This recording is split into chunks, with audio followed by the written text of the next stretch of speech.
entrepreneurs and thought leaders, and I do everything I can to unpack their brains with the goal of helping you live your dreams in career, in hobby, and in life. We are broadcasting live here to a global audience. So if you're in the comments on whatever platform you're watching, whether it's YouTube Live, Facebook Live, Twitter Live, Instagram Live, or my favorite, which is creativelive.com/TV, let us know where you're coming in from, and I will do my best to let your questions and comments affect the trajectory of the show. If you've got questions for our guests, I want to know about them. And that is a way, again, for you to shape the show and be a part of our conversation today, which, as we all know, it's fun to be connected in a global way.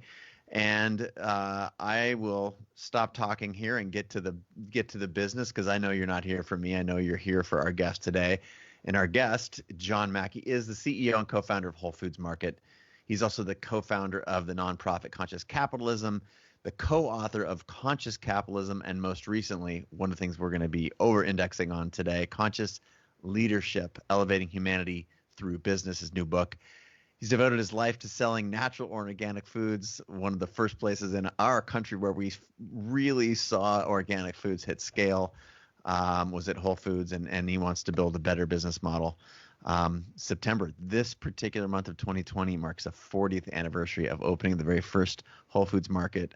Please give a warm Creative Live welcome. Tap on the keys, raise the roof, smiley faces, whatever you do out there on the internet, and welcome John to the show. John, thanks for being a guest today. Thanks, Chase. Glad to be here. I'm very excited. I have the good fortune of getting an early copy of the book and in a PDF form, and I want to say congratulations.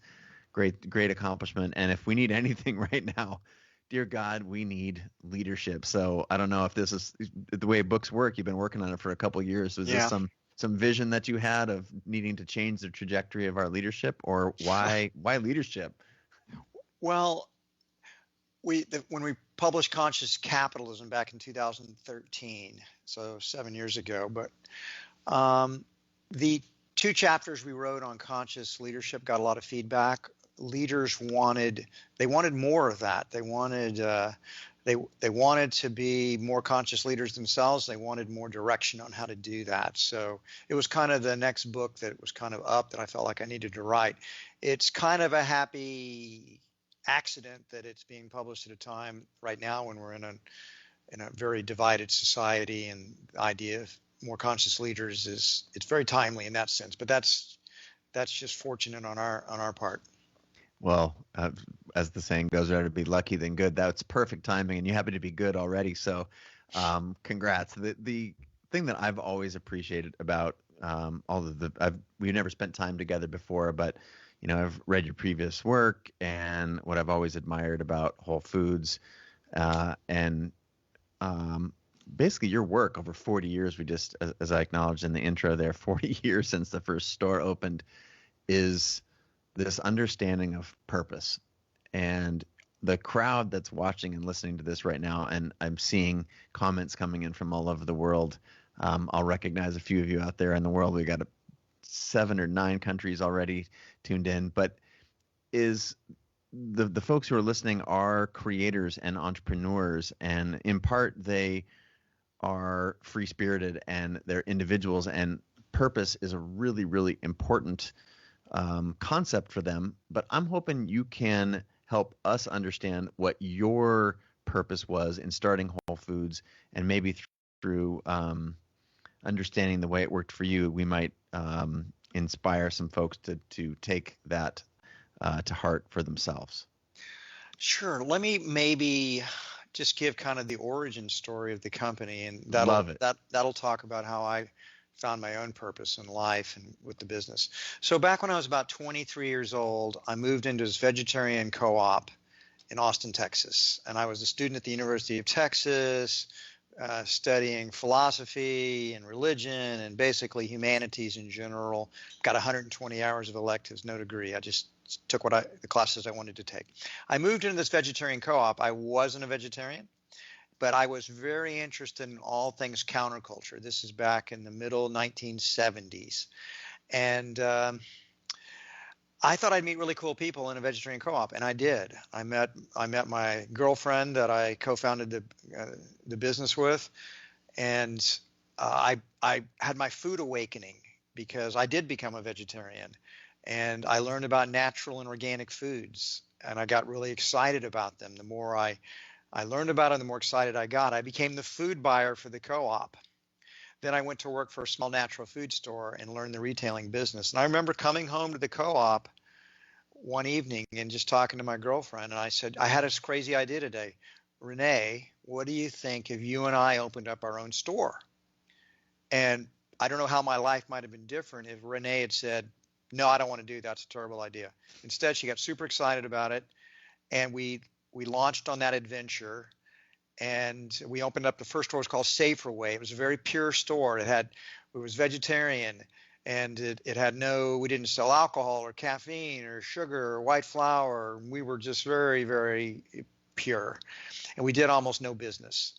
And we had a vegetarian store, and we had a vegetarian cafe, and then Renee and I moved out of the co-op, and we moved in and lived on the third floor of the store. Very romantic, good part of my youth, but learned a valuable lesson. And then I had my food awakening. Saferway struggled, but when we decided to relocate it and we merged with another store, changed the name to Whole Foods Market, and we hit the sweet spot. That store, the first Whole Foods Market, just literally took off. It exploded, became the highest volume natural food store in the United States.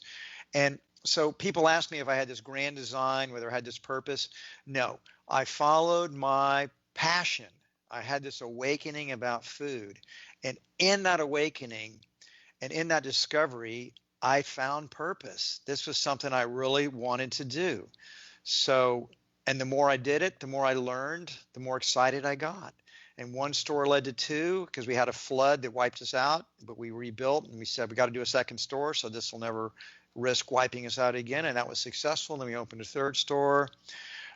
We raised venture capital money. Then we went out of Texas into California, into Palo Alto, and Whole Foods just sort of took off like a Roman candle or a rocket ship. It really launched, and we made a lot of mistakes, but we learned.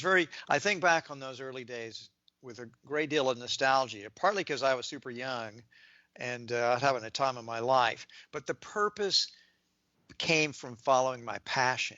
Passion led to purpose. And then purpose is what I realized. If I could get people as excited about Whole Foods as I was, if I could instill that purpose in the people that work there, then the success of the business would be guaranteed. And I was pretty good at doing that. Well, I'm fascinated by a particular aspect of what you said, and I've seen it over and over in our community. I've experienced this myself, and it was clearly a piece for you, which is you didn't figure out that passion and the next steps from sitting on the couch and intellectualizing them. It was literally required that you took some action, right? You went and did this other work, and you came back to, was it Renee? Right. And said, let's do this thing. It didn't come like I have an idea for this thing. It's like, it really, as you said, your purpose unfolded from taking steps. And I don't know if that, defines an entrepreneur, someone who's willing to take the risk, or if that, it seems to me that this is available to everyone. How did you understand that passion? Because right now there's someone sitting in their underwear in Ohio watching us stream this, and they're wondering like, boy, I want some of that juice. That sounds great, but I'm passionate about so many things. I like chocolate cake and macaroni and cheese, and I like, cutting people's hair, and I like, they have 10 things. How did you narrow it down and obvious to you, or did you run some sort of analysis? How did you underscore or unearth what your passion